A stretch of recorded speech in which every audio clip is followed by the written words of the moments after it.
কোনোদিন আমি তাবিজ বা কুফরিতে বিশ্বাস করতাম না, এখন করি।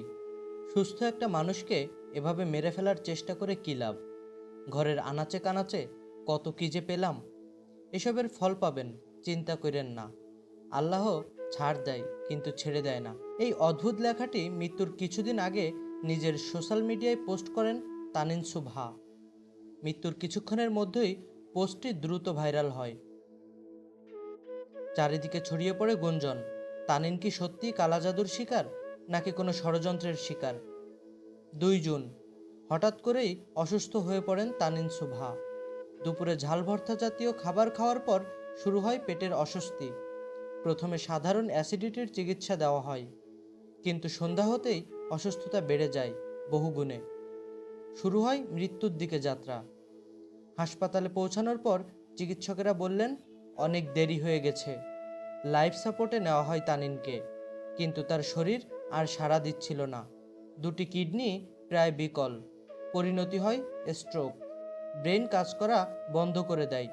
ধীরে ধীরে নিভে যেতে শুরু করে তানিনের জীবন প্রদীপ। 8 জুন তারিখে ব্রেনের 99% অকেজো হয়ে যায়। চিকিৎসক তখনই জানান তানিন ক্লিনিক্যালি ডেড।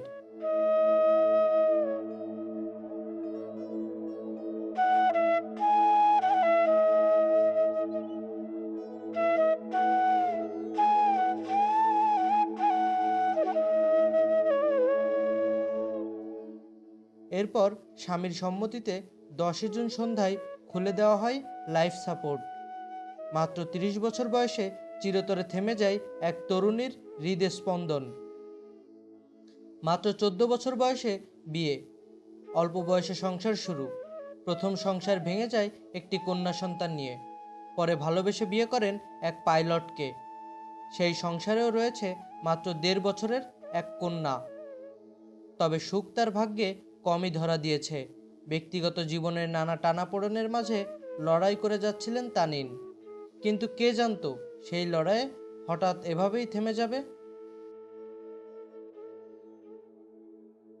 তানিনের স্ট্যাটাসে বারবার উঠে আসে কালো জাদুর ইঙ্গিত। তিনি লিখেছিলেন ঘরে তাবিজ কুফরি পাওয়া গেছে। তাহলে কি কেউ ইচ্ছাকৃতভাবে মৃত্যুর দিকে ঠেলে দিয়েছিল তাকে, নাকি মানসিক চাপ আর শারীরিক জটিলতা মিলেই ঘটেছে এই পরিণতি? উত্তরটা অজানা। সিনেমার পর্দায় তানিন যেভাবে নিজেকে নিয়েছিলেন, কে জানে কোনোদিন হয়তো তার মৃত্যুর রহস্যের পর্দাও সরে যাবে। আকবর আলী রাতুল, বিনোদন ডেস্ক, আমার টিভি।